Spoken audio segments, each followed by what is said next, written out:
রং নম্বর 2 রাধানগর, ইন্দ্রজিৎ ও কণিকার অদম্য প্রেমগাথা।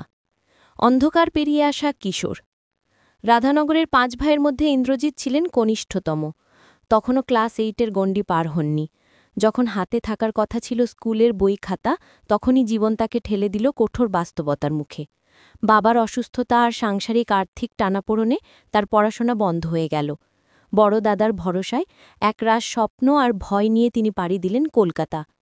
6 মাসের কঠিন পরিশ্রমের পর বাবার চিকিৎসার জন্য টাকা পাঠালেন। বাবার সুস্থতার পর আবার পাড়ি দিলেন সুদূর তামিলনাড়ু। সেখানে কাজ খুব কষ্টকর হওয়ায় তিনি চলে গেলেন বেঙ্গালুরুতে, এক আন্তর্জাতিক সংস্থা বিগ ব্যাগ কোম্পানিতে। সেখানে 3 মাসের মধ্যেই তিনি দক্ষ টেলর হয়ে উঠলেন। হাতে এলো বাড়তি কিছু টাকা আর মনে এলো কিছুটা আত্মবিশ্বাস। ভুল নম্বরের বাকি মিষ্টি প্রেমের শুরু। বেঙ্গালুরুর ব্যস্ত জীবনে যখন কেবলই মেশিন আর সুতোর শব্দ, ঠিক তখনই এক রাতে ফোন এলো, একটি রং নম্বর। ওপারে ছিল বেলতলি কামাখ্যাপুরের মেয়ে কণিকা। তখন সে পালপুর স্কুলের ছাত্রী। প্রথম দিন কণিকা হেসে বলেছিলেন, সরি, ভুল নম্বর। কিন্তু ইন্দ্রজিৎ যেন তার কণ্ঠস্বরে এক অন্যরকম জাদু খুঁজে পেলেন। পরের দিন সাহস করে আবার ফোন দিলেন। শুরু হলো আলাপ। কণিকা ছিলেন প্রাণবন্ত, হাসি খুশি। তার সহজ কথাগুলো বেঙ্গালুরুর এক একাকী জীবনকে এক নিমেষে রাঙিয়ে দিত।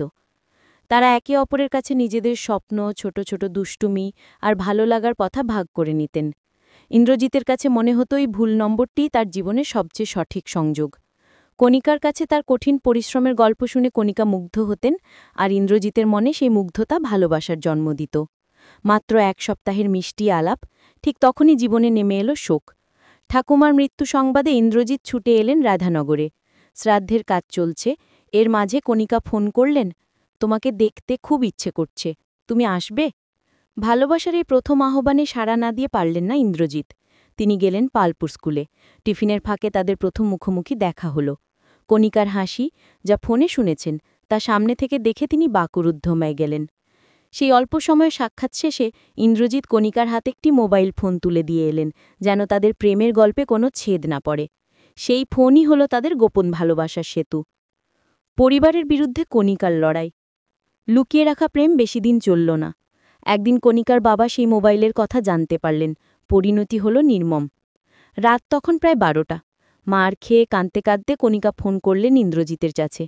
ইন্দ্রজিতের মা ফোন ধরেছিলেন। তিনি যখন ছেলের হাতে ফোন দিলেন, ইন্দ্রজিৎ সব শুনে ভেঙে পড়লেন। তিনি পাশে থাকা এক মামিকে দিয়ে কণিকার বাবাকে ফোন করালেন। সেই মামি অনেক বোঝালেন, কিন্তু কণিকার বাবার রাগ কমল না। পরের দিন ইন্দ্রজিৎ বিয়েতে যোগ দিতে ছোট মোল্লাখালি গিয়েছেন। তখনই আবার কণিকার ফোন, আমাকে বাঁচাও, ওরা আমাকে মেরে ফেলবে, আমাকে নিয়ে যাও। আর এক মুহূর্তও দেরি করলেন না ইন্দ্রজিৎ। তিনি কণিকার প্রতিজ্ঞা আর সাহস দেখে মুগ্ধ হলেন। কণিকা রাধানগর খেয়াঘাটে পৌঁছালেন সমস্ত দরকারি কাগজ নিয়ে।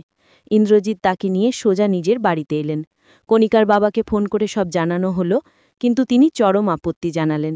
2 দিন পর তিনি এলেন বটে, কিন্তু কণিকার অদম্য ভালোবাসা দেখে তিনিও ধীরে ধীরে নীরব হলেন।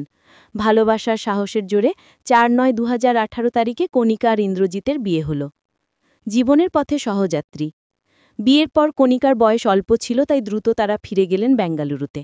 ইন্দ্রজিৎ আবার কাজে যোগ দিলেন। কণিকা ঘরে বসে অপেক্ষা করতেন, আর ফোন এলে মিষ্টি হেসে জিজ্ঞেস করতেন, খাবার খেয়েছ? এই সামান্য প্রশ্নটুকুই ছিল ইন্দ্রজিতের কাছে দিনের সেরা পুরস্কার। কিন্তু সুখ বেশি দিন স্থায়ী হল না। 3 মাস পর ইন্দ্রজিতের মায়ের ব্রেন স্ট্রোকের খবর এলো। সবকিছু ফেলে তারা ফিরে এলেন রাধানগরে। 1 বছর চিকিৎসার পর মা সুস্থ হলেন। মা সুস্থ হবার পর ইন্দ্রজিৎ একা আবার বেঙ্গালুরু সেই কোম্পানিতে ফিরে গেলেন।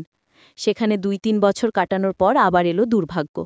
এবার স্বামী স্ত্রী দুজনই পাড়ি দিলেন তামিলনাড়ু, আরও কঠিন কাজ, ইট কাটার জন্য। জীবনে সবচেয়ে কঠিন সংগ্রাম চলছিল তখন। রোদ বৃষ্টিতে ইট কাটার সেই শ্রমে কণিকা কিন্তু একবারও দুর্বল হননি। তিনি ছিলেন ইন্দ্রজিতের পাশে শক্তিশালী ঢাল হয়ে। দীর্ঘ 1 বছর পর সেই কঠিন জীবন থেকে মুক্তি পেয়ে দুজনে ফিরে এলেন নিজেদের ভালোবাসার ঠিকানা রাধানগরে। বারবার জীবনের প্রয়োজনে তামিলনাড়ুতে আসতে হলেও আজ তারা একসঙ্গে নিজেদের বাড়িতে। রং নাম্বার থেকে শুরু হওয়াই পথচলা শত সংগ্রামের পরেও প্রমাণ করে ভালোবাসাই জীবনের শ্রেষ্ঠ ঠিকানা। আমাদের গল্পটি ভালো লাগলে লাইক, কমেন্ট, শেয়ার করে দেবে। আরও আমাদের জীবন কাহিনীর গল্প তোমাদের শোনাতে পারব।